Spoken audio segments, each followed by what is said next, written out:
શિક્ષણનું મહત્વ જણાવવા માંગુ છું। शैक्षणिक को शिक्षा दो और अज्ञानी को ज्ञान।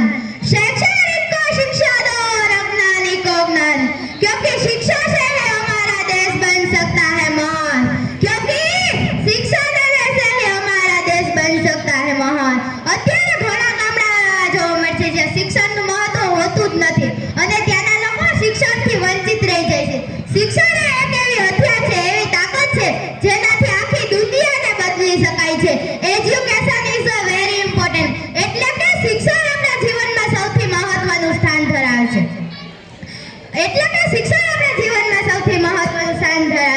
શિક્ષણ આપણને આગળ વધવા, બુદ્ધિનો વિકાસ કરવા, દેશ અને સમાજને આગળ વધવામાં બહુ ઉપયોગી છે। અત્યારે ઘણા ગામડામાં એવી પરિસ્થિતિઓ જોવા મળે છે જ્યાં દીકરીઓને એટલું શિક્ષણ દેવામાં જ નથી આવતું। એટલે જ સરકાર કહેતી હતી બેટી બચાવો બેટી પઢાઓ। આપણે પોતાને નસીબદાર ગણવા જોઈએ। આપણા માતા પિતાએ આપણને ભણાવ્યા ગણાવ્યા અને શિક્ષણનું મહત્વ બતાવ્યું। આપણા માતા પિતાને એવી આશા હોય છે કે મારું બાળક ભણે ગણે ને અમારું નામ રોશન કરે। આજે હું તમને ગૌતમ બુદ્ધના શિક્ષણ અંગેના વિચારો જણાવવા માંગુ છું। આ વાર્તા એક યુવકથી શરૂ થાય છે। એક યુવક ગૌતમ બુદ્ધ પાસે જાય છે અને કહે છે, અમારા ગામમાં શિક્ષણનું મહત્વ નથી, તો તમે અમારા ગામમાં આવો અને શિક્ષણનું મહત્વ જણાવો। ત્યારે ગૌતમ બુદ્ધ ત્યાં જાય છે અને શિક્ષણનું મહત્વ બતાવવા તે પ્રવચન આપે છે। ત્યાંના માનના લોકો તેમનું હાર્દિક સ્વાગત કરે છે।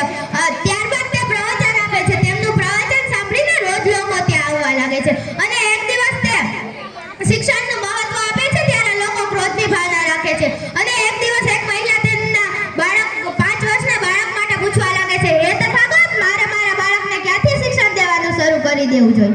ત્યારે ગૌતમ બુદ્ધ કહે છે, તારા બાળકને 5 વર્ષની ઉંમરથી એટલે કે અત્યારથી જ શિક્ષણ દેવાનું શરૂ કરી દેવું જોઈએ, કારણ કે એને આગળ વધીને શું બોલવું શું ન બોલવું, આગળ વધીને તે પોતાનું ધ્યાન રાખી શકે। શિક્ષણ આપણા જીવનમાં સૌથી મહત્વનું સ્થાન ધરાવે છે અને એ શિક્ષણ આપણને આપણા શિક્ષક આપે છે। અસ્તુ, જય હિન્દ, જય ભારત।